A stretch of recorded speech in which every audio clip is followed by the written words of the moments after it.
So today we are looking at how to decarbonise homes. So those homes that aren't as easy as they might be to decarbonise in our retrofit journey. What we're looking at today is those homes that are considered those harder to decarbonise.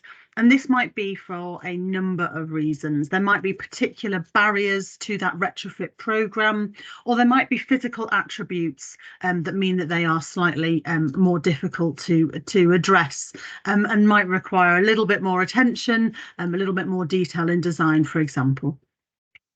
We'll be having a look at some of those kind of key barriers, and we'll also have a look at some examples. And we've got two little case studies that we've got that look at how something can be a challenge, but actually there are options to do that. And then also just thinking about disrupting that business as usual, thinking about how can we do this differently. When we're thinking about decarbonising, we're thinking about supporting that net zero agenda. We're thinking about fuel poverty issues. We're thinking about climate change. We're thinking about all of those different elements around carbon emissions and how we can decarbonise what we use in our homes. That is from cottage style properties to the high rises, to traditional terraces, to semi-detached properties. So it's the whole range of different archetypes you might have in your portfolio. You might be in a consortium and it's thinking about the different ranges there and how we can share that learning as well to progress this decarbonisation journey. We're thinking about it as well, particularly around cost of living expenses. Resultant issues around gas in particular has really put this to the forefront amongst a wide range of residents, occupants and people on this call as well that might not have actually experienced those fuel issues before. So significant increases on our bills has definitely highlighted how we can make a difference, and that leads us to this decarbonisation journey as well. When we're thinking about our participants, our residents that we might have in our homes, it's really thinking about alleviating those problems. As part of a wider retrofit project, we can absolutely look to address those particular issues around fuel poverty or energy poverty as well. I always like to have a look at where we find our definitions. How do we define it within the sector? So within housing, within construction. You might, as an RP or a local authority, you might have your own specified definition, and that's absolutely fabulous. What I would say is it's about looking at what makes something a challenge rather than the kind of the easy way to address a retrofit project. So what we find in the research and the publications and reports across the sector from contractors, from different local authorities, from research agencies, is that actually we find some trends, and we see that these tend to be more rural. They tend to be heritage. Also included in that is those properties that are already off the gas grid. So there is a different heating system that might be considered not typical or not traditional. It can also be around challenges, particularly around certain measures as well. So wall insulation, for example, loft insulation, because actually there's a very small space, for example. There might not be really great options to consider, and that again highlights a challenge because it's about trying to get everyone on board to reach that EPCC or whatever your personal challenge is. And actually, when it is a hard to decarbonise property, those technologies open to us, those options open to us can be diminished, and therefore that highlights again a particular challenge to this. And it might be that actually there is a specialist contractor that needs to be engaged. And again, when we have multiple projects across regions, across the country, that again can be a massive challenge. When we look at it in the context of size and scope, we're looking at about 10 million, and that's quite a lot of properties. Again, it adds to the challenge of retrofit across our sector.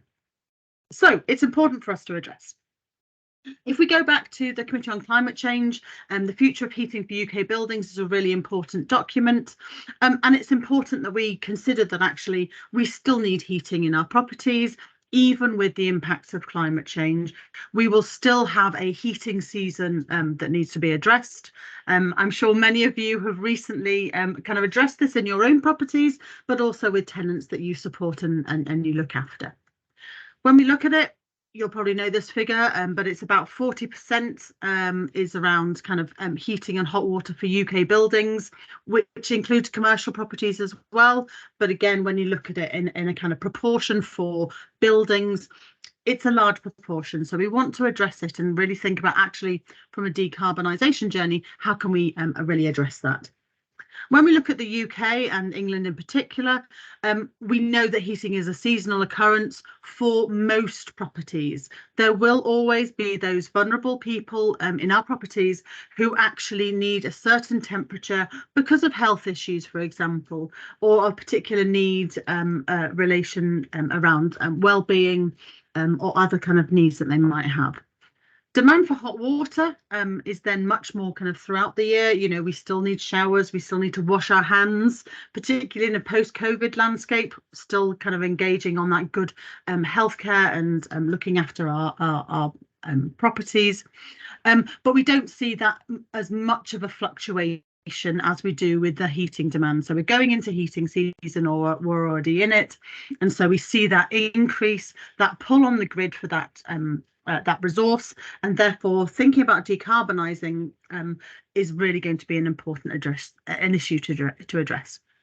So let's have a look at some of the kind of barriers that we might have.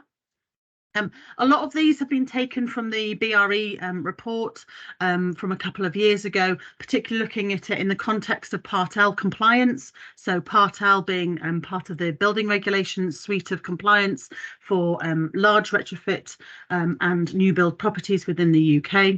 So if we have a look at it in terms of some of the key things that we can pull out, solid walls. So if we have a look at it, depending on the age of the walls, this might be a particular challenge.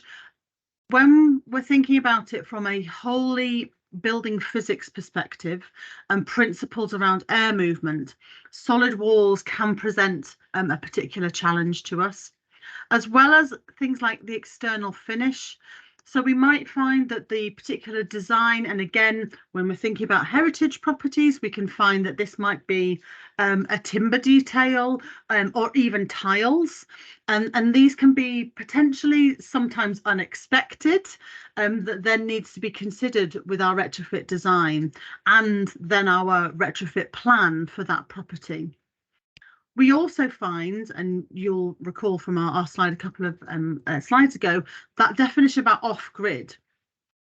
If the current fuel source is something that is particularly embedded, it can also be an absolute challenge. But if we flip that, it can also be a massive opportunity for a significant improvement in how that property is maintained and getting that thermal comfort. So opportunities like mechanical ventilation and heat recovery can potentially be considered for those off-grid properties that might not have an alternative that is more suitable. When we also look at it in terms of the footprint of the properties, the shape, the style, where it fits in the locality, we might find that actually that makes it harder to insulate, and we might therefore need to engage with much more technical expertise in this. When we look at research as well, so I found some research from UCL that older homes are more frequently likely to be considered to be hard to decarbonise, and also, and importantly, their residents are also more likely to be found to be in fuel poverty. If we look at it in terms of some of the details around that, 21.7% of households living in pre-1919 homes were in fuel poverty in 2020. I'm sure we could update those figures, but again, it just highlights how actually this is a real issue, and we need to think about it. Continuing on with physical barriers, there might also be kind of key home features that are missing. So for example, some properties might not have a loft space. They might have a room in that roof. And as a result of that, what we need to think about is the performance of that house will need to make sure that those considerations are fully highlighted with any plan that we are wanting to address. It can also mean that actually it's harder to install what we might call standard loft insulation, which again can present us with a challenge. High-rise buildings, certainly in a post-Grenfell environment, can be included within that hard to decarbonise category. Fears, concerns about the treatment of those housing can be massively important to our residents, to our people who are living in our properties. And actually that can lead to not just a physical kind of barrier, but also a person and resident issue. So again, we've included it here because actually it is really important as a consideration. So this is where we can trigger and kind of triage in that great resident engagement to really talk through what the plan is, the motivation behind it, and the benefits to the tenants, including in that the details of what is going to happen, concerns, having those open dialogue opportunities. We also find with blocks of flats in particular that actually there are complicated barriers, especially where we might have mix of tenure as well. We might have that it is there are multiple right to buy properties in there, as well as on terraces, and we do look at this in a little bit later. In fact, here is the exact slide I was thinking of. So when we have that kind of physical, but I would also say financial barrier here, when we have that mix of tenures. This is taken from the Energy Sprong project from Nottingham Homes. You can click on any of the links that we've provided here to have a look at more details. And this can be a massive challenge. Private occupiers and leaseholders within terrace rows who may be unable financially or unwilling to participate in a retrofit scheme can really lead to a suppressing of the economies of scale for any project. And you can clearly see here how we've got the Nottingham City Homes property, and then you have a privately owned property. There are different ways we can attempt to kind of work on this.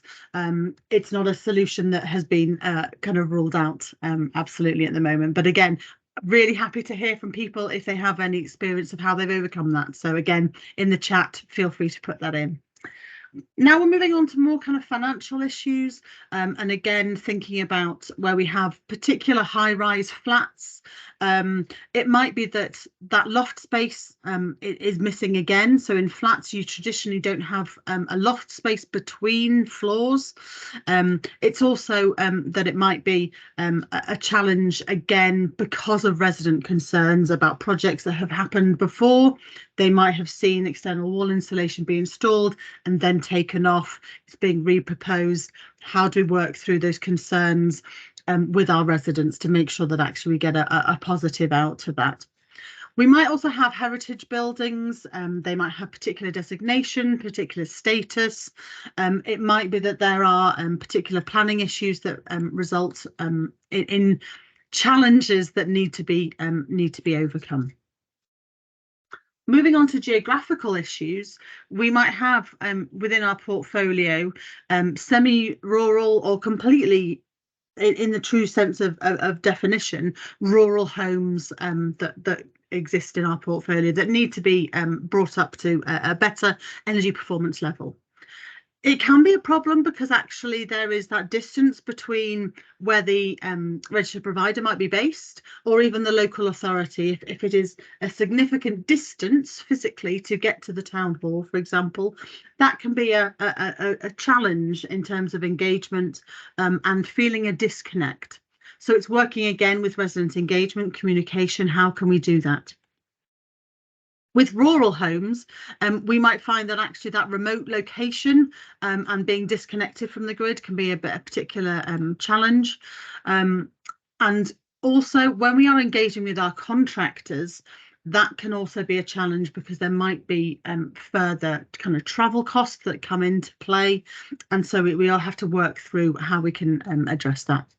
Within urban homes, and I've included a kind of turn of the century row of terraces here, this is where we find traditionally most of the hard to decarbonise properties. This is from a number of reasons, not limited to, but also including solid wall construction, planning restrictions, and there might also be other local policy requirements. When we look at the picture that we have on screen, we also have that issue around scaffold getting onto the public footpath. Can be an absolute massive challenge in terms of how to address that. So again, if anyone has any really great methods that they have used to kind of overcome on that, please do share those at the end. But it's about addressing the fact that we have these issues, but actually we want to do something. We want to continue on our decarbonisation journey. Geographical issues, again, if you are not based in a local authority, but you are in a registered provider that has properties across the country, that can be a real challenge. It might be a challenge as well for kind of smaller district councils, and it can be a kind of a real challenge in terms of the programme management. It can increase certain financial stresses if there is that widespread, getting people to go to different areas, working on how we can kind of readdress that and challenge that so that we can still have those properties included on our retrofit journey and our decarbonisation plans. Planning permissions as well. So I've got a nice image of a little bat here. I'm sure many of you have come across challenges related to protected species. There might be local plans that have a particular biodiversity slant as well, that mean that certain activities are seasonally restricted, or that certain steps have to take place before an action can take place. It's not just about biodiversity, it might be around colours, it might be around times of day, construction materials, for example, if it's in a national park. So again, different land designations might present that challenge and that barrier to your decarbonisation journey. So I've just pulled up this table as I think it's a really nice example of kind of having a look at how we can address these things in different ways. And there are different challenges that come up across our portfolio. And some of the greatest things is that we have this diversity, but it's also some of the greatest challenges as well. So when we're having a look at it in terms of those kind of energy priorities, so across the top we've got that energy priorities around kind of a reduction in heat demand, because if we need less heat going into our properties, but we are still maintaining that nice level of thermal comfort, we are having tenants and residents who are happy with the level of warmth that they have, that's going to be an absolutely fabulous position to be in. The decarbonising of that heat source as well, so moving away from fossil fuels, thinking about how this can potentially be self-generated. It can potentially also be moved across to the electricity grid, which is decarbonising a lot quicker than the gas. Thinking about also low kind of carbon energy. So again, at the moment, we still have this mix in the grid that we kind of receive in our properties. How can we kind of reduce that as well? And also bringing in those wider health and well-being issues. So this table brings in that kind of air quality issue as well. So if we are not combusting fossil fuels, we are supporting that improvement in air quality as well. So again, there's just some kind of different examples on here, trying to represent the spread that you might have in your portfolio. Again, I would advise you to kind of click through onto the links that we've provided when you get these slides sent through later on. When we're trying to find our solutions as well, we've got to really think about, okay, how can we do this? And supporting your project through the PAS 2035 process, engaging with those specialists, those technical experts, as well, is going to be an absolute priority for you in terms of addressing properties which have been classified or defined as being hard to decarbonise. So again, we're thinking about, okay, how can we kind of do this? What are some of the positives that we can really pull on, but also have a look at some of those challenges or those cons to addressing it. So again, really thinking about, you know, what options do we have available.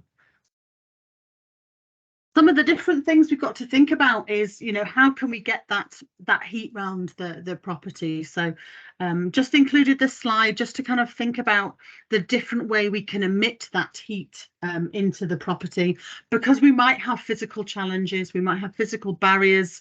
It might be the design, it might be the physical construction of the blocks and the bricks that have been utilised. They might be really thick walls, and therefore drilling pipes through is a bit of a challenge. So just put this slide in to have a look at actually thinking, okay, well, we can do things differently. The technology does exist.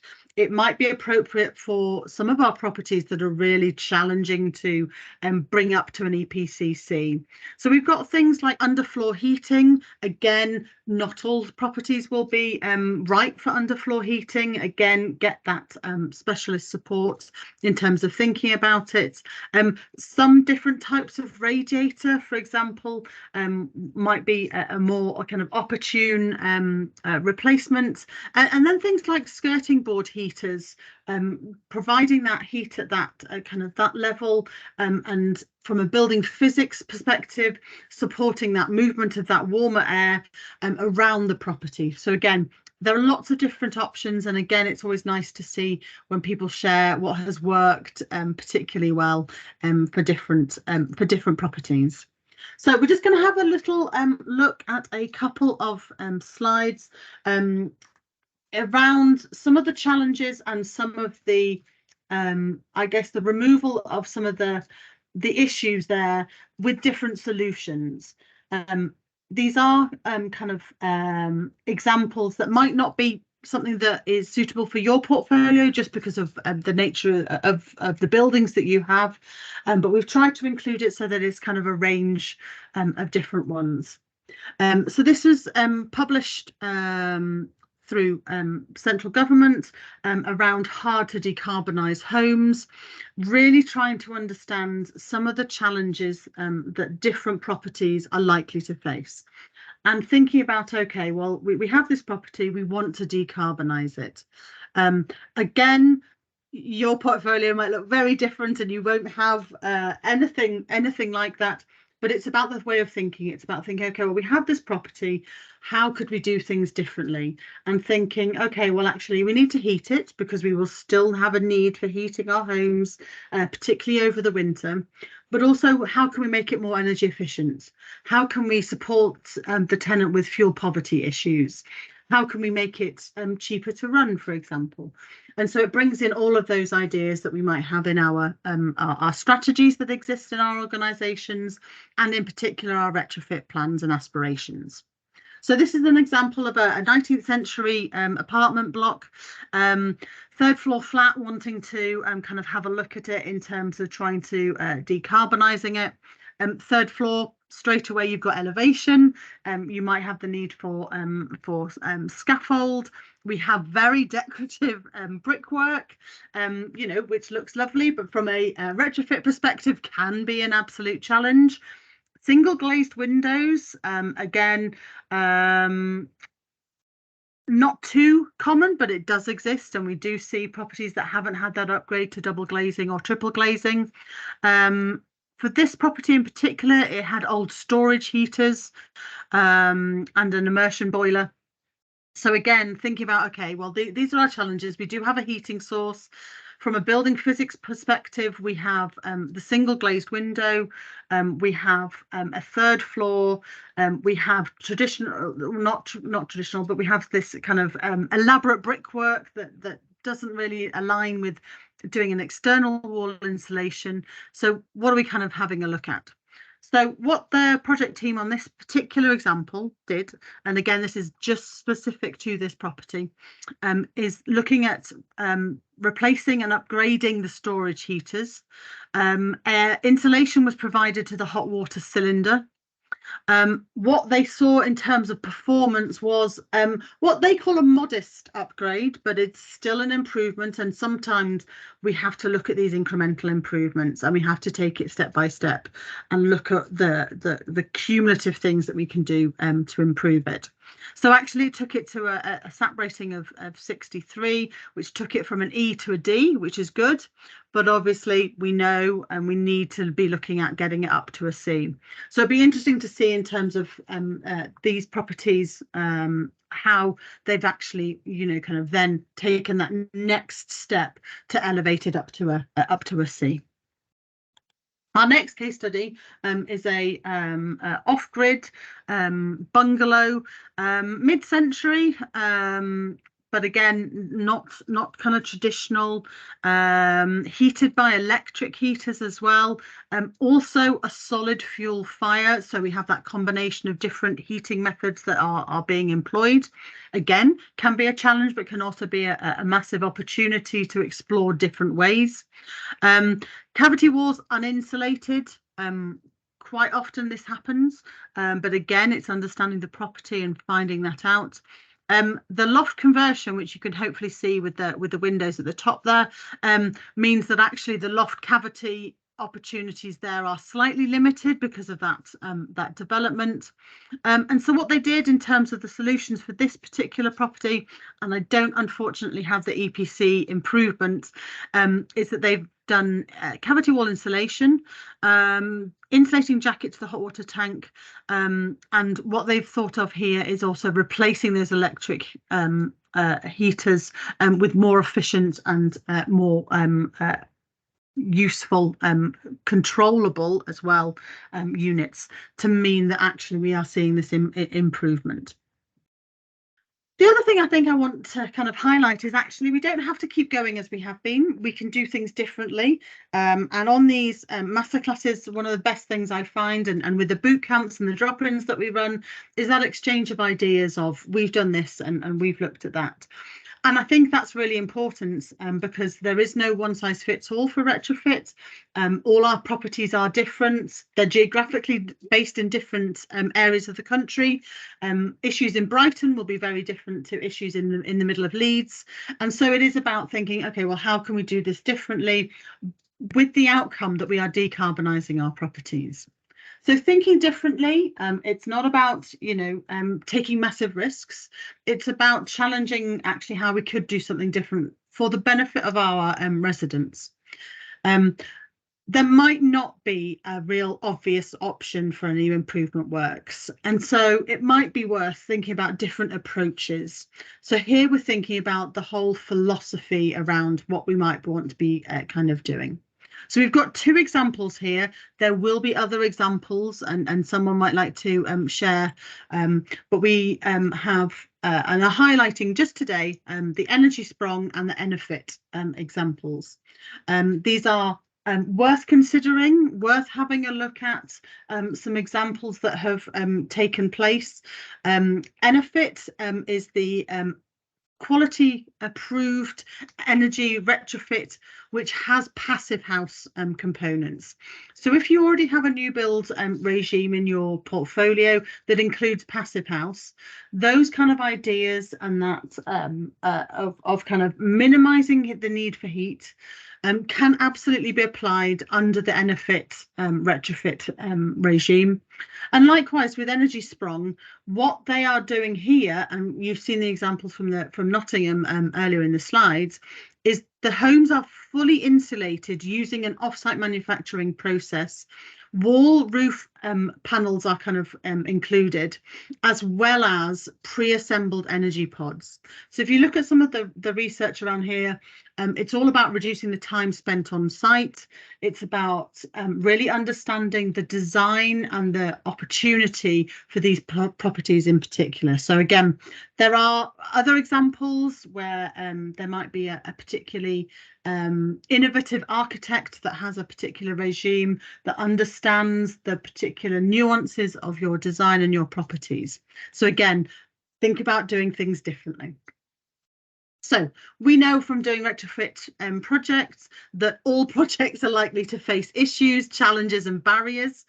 and sometimes blockers to our plan. And the important thing to do here is to really think about how we can overcome that, how we can have a successful project with our outcomes being met, our improvement in that energy consumption of the properties. And it's really, again, coming back to those resident engagement kind of philosophy ideas of early engagement, you know, talking through the issues, understanding some of the particular design issues that might be faced. We're thinking about things like bay windows or exposure to sea air. Thinking about those kind of discussion points that need to be addressed early on to mean that those barriers and blockers can be really worked through and then have a successful retrofit project that leads to those positive outcomes. What we do find in retrofit projects is that sometimes actually we need to move away from that business as usual approach because it's just not suitable. We might have a really challenging property or a state of properties to deal with. And actually, it's therefore about thinking about new ways of thinking about actually we need some specialist advice here and we need that support. And again, that can be internal in terms of colleagues who might have worked on it. It might be neighbouring local authorities. It could be other RPs that you are aware of that you might have seen on a presentation or seen in Inside Housing, for example, where they've talked about how they kind of address these challenges. So thinking about how we can maybe do things differently to get the result that we want. And it's about thinking how we can understand that actually not one size fits all for our projects. All of the hard to decarbonise properties will be different and they will have their own set of challenges. But it's about understanding actually a lot of those can easily be overcome and some might take more time and more resource to really address. But if we're going to meet our retrofit targets, absolutely, they need to be part of the journey and working forward. Thank you very much for your time. I hope that has been a useful kind of session for you. As always, thank you so much for attending. If you do have any particular queries or questions, we do have our info box, which is kind of looked after by colleagues throughout the week. So that's info@socialhousingretrofit.org.uk.